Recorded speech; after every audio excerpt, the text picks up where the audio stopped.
What each must seek in his life never was on land and sea. It is something out of his own unique potentiality for experience. Something that never has been and never could have been experienced by anyone else. Joseph Campbell. In the summer of 1845, two British ships, HMS Erebus and HMS Terror, set sail from England to explore the last part of the Northwest Passage in the Canadian Arctic. Led by Sir John Franklin, the expedition consisted of 129 men, steam-powered ships, and 3 years of supplies. They never returned. The disappearance sparked years of speculation and one of the longest search efforts in British naval history. A mission of exploration turned into a lengthy quest to determine what went wrong.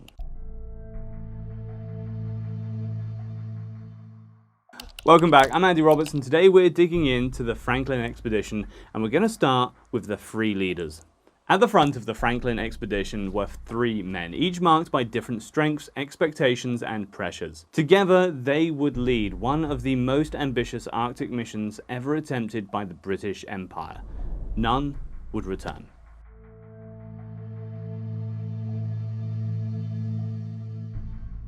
By 1845, Sir John Franklin had spent most of his life in uniform. He joined the Navy at 14, fought at Trafalgar, and led 2 brutal Arctic expeditions. One of them ended so poorly that his men boiled their leather boots to survive. That story made him famous, but it also created doubts about his judgment. After an unpopular term as Lieutenant Governor of Tasmania, he returned to England without a clear future. Others had turned down the command of this new mission. When the Admiralty finally offered it to Franklin, he accepted without hesitation. This was his opportunity to redeem his name. He believed that planning, discipline, and national strength would be enough. But the Arctic does not respond to belief. It responds to the realities of ice, hunger, isolation, and cold. Franklin had little recent experience of polar conditions, and it showed. Francis Crozier understood the Arctic in a way that Franklin did not. He had captained HMS Terror during a 4-year Antarctic voyage. He had studied how ice locked and crushed wood hulls. He had survived enough frozen nights to know what the Arctic demanded. Crozier had earned the loyalty of experienced crews through skill and caution, but he lacked the background that opened doors in British command. He was Irish. He came from a working family. And even though he had the experience, he was given second place. He took the position knowing what it meant. He would have to carry more than his share of the responsibility. He did not look at the mission as a chance for personal glory. He saw it as a risk with narrow margins. That realism may have helped the expedition hold together for longer than it would have otherwise.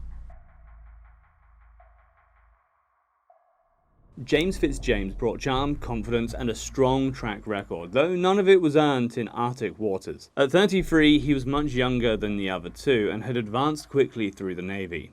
He was well liked by his peers and by those above him. The Admiralty gave him command of HMS Erebus, and he approached the task with visible pride. His letters from early in the voyage describe his healthy crew, good order, and solid preparation. He was proud of what they had accomplished so far. That confidence faded with the changing ice. After Franklin's death in June of 1847, Fitzjames and Crozier shared command of the trapped crews. There are no records from Fitzjames after that point. Whatever decisions he made during the final months, they are buried in snow and silence. The Franklin expedition included 126 men beyond its commanding officers. They came from all parts of the British Isles, with 2 from outside, 1 Norwegian and 1 from Nova Scotia. Most had little to no experience of Arctic conditions, which placed heavy reliance on the judgment of their superiors. This wasn't usual for Navy expeditions of the time, but it made every decision from the top far more consequential. The crews sailed aboard ships fitted with steam engines, reinforced hulls, and internal heating systems. Their holds were packed with preserved food, equipment, books, and formal uniforms. There were doctors, engineers, and marines among them, all prepared for 3 years at sea. Morale was strong when they left Greenland, Letters home described discipline, confidence, and routine. But after July 1845, no more letters came. The names of those men remain on the record, but their individual stories ended somewhere in the silence that followed. By the middle of the 19th century, most of the Northwest Passage had already been charted. What remained was a final 1,000-mile stretch through the Canadian Arctic. The Admiralty believed it could be completed with the right leadership and equipment. They chose Sir John Franklin to lead the expedition, accompanied by Francis Crozier and James Fitzjames. The objective was straightforward. 2 ships would sail west from England, find a clear route through Lancaster Sound, and return through the Pacific. The ships themselves were familiar with the polar seas. HMS Erebus and HMS Terror had both served in earlier missions. Before departure, they were extensively modified for Arctic service. There were heating systems inside the cabins and extra bracing built in the deck. Their cargo included thousands of tins of preserved food, scientific instruments, navigation charts, and a sizable collection of books. There were even writing materials for keeping journals and logs. Everything was packed to support the crew for at least 3 years. They left Greenhive in May of 1845. After a short stop in Scotland, the expedition reached Disco Bay, Greenland. They left Greenhive in May of 1845. After a short stop in Scotland, the expedition reached Disco Bay, Greenland by July. 5 crew members were discharged due to illness. The remaining crew pressed on, confident in their preparation. Letters sent from Greenland spoke of order, strong leadership, and high morale. Ice conditions had been favourable and nothing yet suggested trouble. That would be the final message received from the Franklin expedition. After departing Greenland, the expedition was seen only once more, in late July of 1845. 2 whaling ships, the Enterprise and the Prince of Wales, came across HMS Erebus and HMS Terror in Baffin Bay.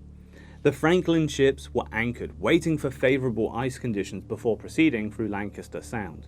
Officers from the whalers reported no signs of distress. The atmosphere on board appeared calm and the crew remained disciplined. That encounter became the last confirmed sighting of the expedition by any outside observer.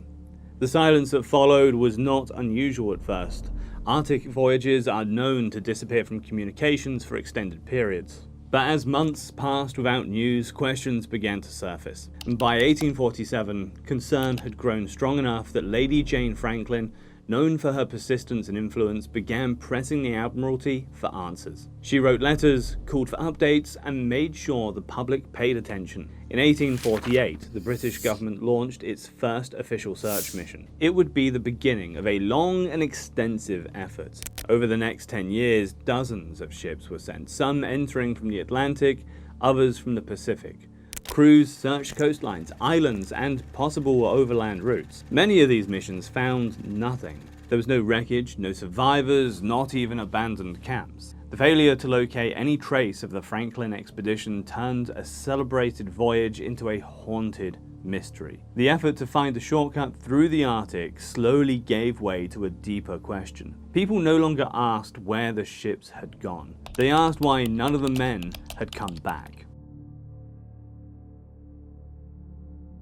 5 years after the expedition vanished, the ice finally gave up a piece of the story. Until then, the search had brought back little more than open water and cold silence. But in 1850, a breakthrough arrived, not in the form of a survivor or a letter, but in a frozen corner of the Canadian Arctic. There, on Beachey Island, searchers found the first signs that the Franklin men had survived their entry into the Northwest Passage. What they uncovered helped shape the earliest outline of what happened, though it answered very few questions. In the summer of 1850, a joint British and American search expedition reached Beechey Island, located off the southern coast of Devon Island. For the first time since Franklin's disappearance, there was proof that the expedition had survived its initial passage into the Arctic. On a narrow rise above the shore, they found 3 graves, a winter camp, and the remnants of supplies once packed in London. These findings were the first to offer a timeline, however limited, of what had happened after the crew left Greenland.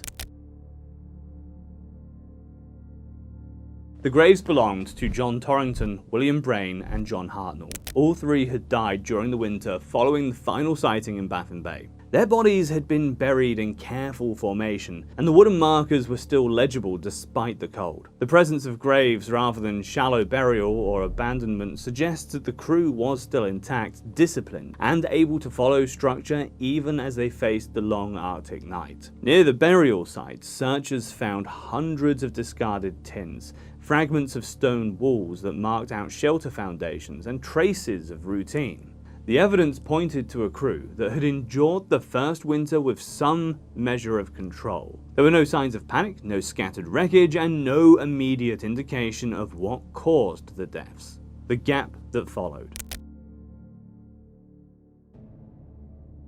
No journals were recovered at Beachey Island. No letters or logs explained how the three men died, what conditions the ships were in, or what choices the officers had made after that first winter. This left a troubling gap in the timeline. By the time search teams reached the island in 1850, the crew had already been missing for 5 years. All they had were graves, rusting tins, and silence.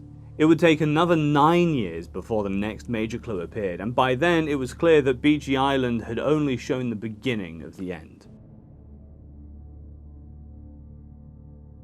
In 1859, after nearly 15 years of searching, a breakthrough finally arrived. Francis Leopold McClintock, leading a British search expedition aboard the Fox, sent a party ashore on King William's Island. There, inside a stone cairn, at Victory Point, his men found what remains the most important written record from the Franklin expedition. It was a single sheet of Admiralty printed paper, weathered but still legible, with 2 sets of handwriting.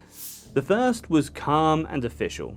The second, scrawled into the margins almost a year later, revealed the extent of the disaster. The first message, dated May 28, 1847, described the situation in neutral terms.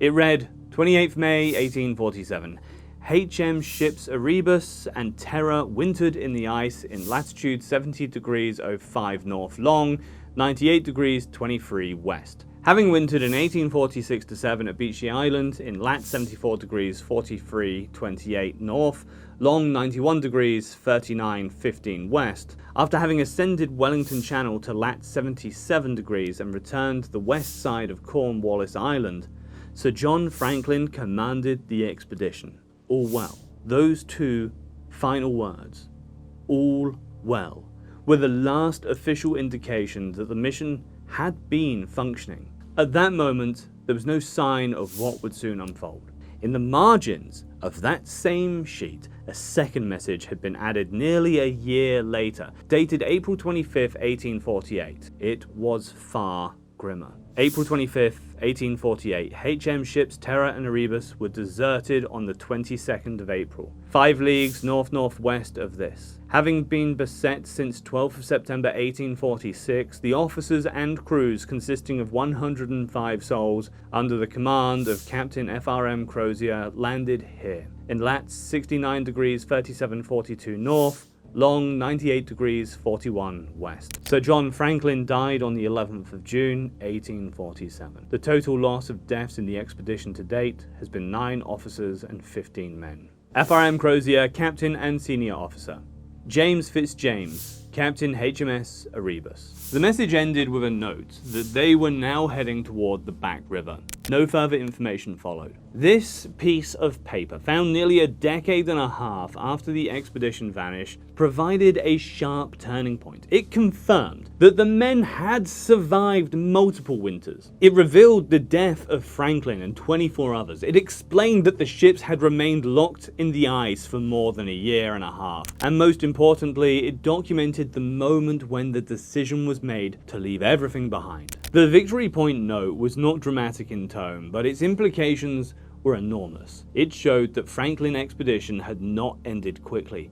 Instead, it had unraveled over time. The retreat had begun with 105 men walking south across an unforgiving landscape. No one ever found a complete account of what happened next. In April 1848, 105 men left their icebound ships and set out on foot. According to the Victory Point note, they aimed to reach the Back River far to the south. It was not exploration anymore, it was survival, carried out through cold, starvation, and open terrain with no hope of rescue. There are no journals from this part of the journey. What survives comes from Inuit accounts and what search teams found years later. Sleds were discovered packed with silverware, books, and heavy gear that served no use in a retreat. Bones were scattered along the projected route, some showing cut marks that confirmed what explorer John Ray had reported in 1854. Acts of cannibalism, driven by starvation, had taken place. None of the men is known to have survived. The ice held the ships. The land swallowed the rest. The retreat ended as it began, quiet, cold, and without a clear path forward.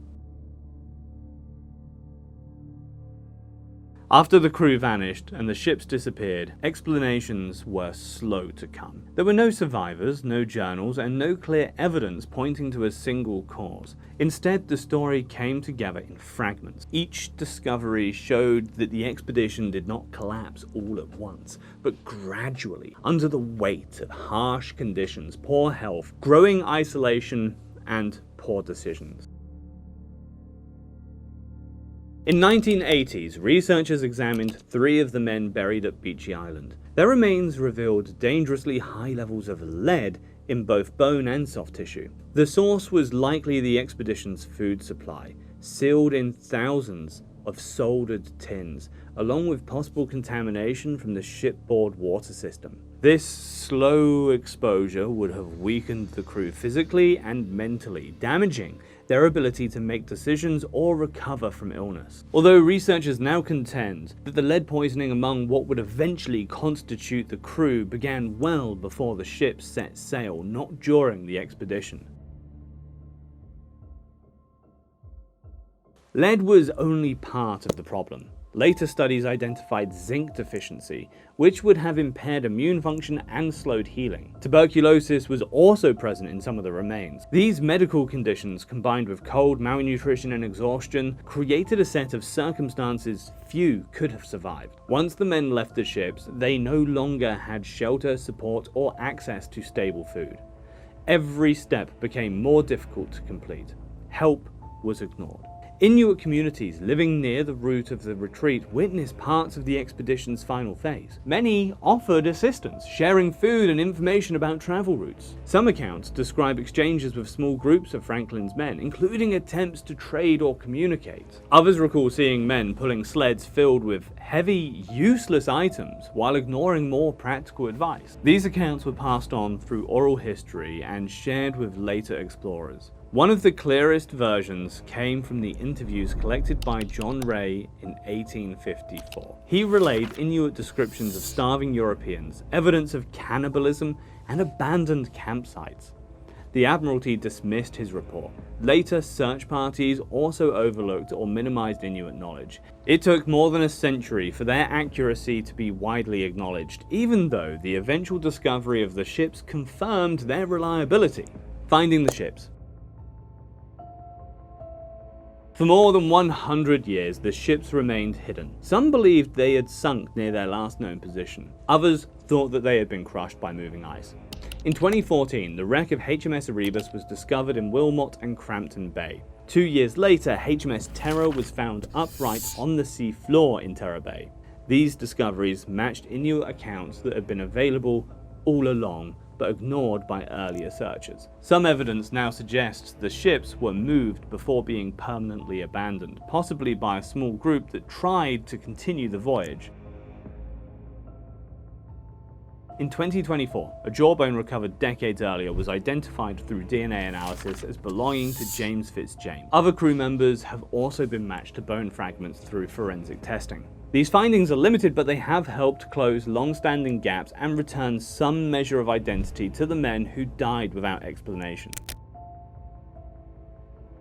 The Franklin expedition never completed the Northwest Passage. However, its disappearance led others to map thousands of miles of Arctic coastline and uncover evidence that had gone ignored for decades. It forced later generations to listen to the science, to the material clues, and to the Inuit knowledge that had held the truth all along. The Arctic kept the story buried for over a century. Then, slowly, mysteries were revealed. The Franklin expedition was meant to mark a final triumph in Arctic exploration. Instead, it became a cautionary record of endurance, silence, and the cost of misjudging a landscape that does not forgive error. It left behind no survivors, few answers, and a century of questions. Yet over time, what was lost has begun to speak again through paper buried in stone, through bones lifted from ice, and through wrecks found in still water. The expedition did not reach its destination, but its story did. And that story still matters.